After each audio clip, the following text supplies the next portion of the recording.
নামের মতোই সাদামাটা ছিল রুদ্র আর মায়ার সম্পর্ক।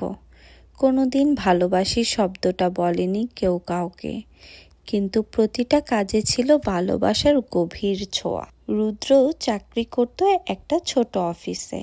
প্রতিদিন বিকেলে বাসায় ফিরেই ব্যাগটা সোফায় ছুঁড়ে ফেলে বলতো, আজ খুব ক্লান্ত লাগছে।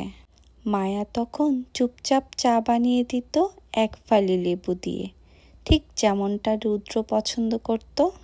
মায়ার নীরব ভালোবাসা যেন প্রতিদিন এক রকমের প্রতিশ্রুতি দিত, আমি আছি তোমার পাশে।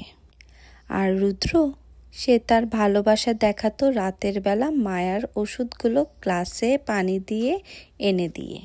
এভাবেই চলছিল তাদের নীরব প্রেম। একদিন হঠাৎ মায়ার জ্বর এলো, অনেকটা বেশি। রুদ্র ভয় পেয়ে গেল, ডাক্তার ডাকলো। বাসায় বসে সারাদিন মায়ার কপালে হাত রাখলো। সেই রাতে প্রথমবার মায়া রুদ্রকে বলল, তুমি আজও বলো না কেন যে তুমি আমাকে ভালোবাসো?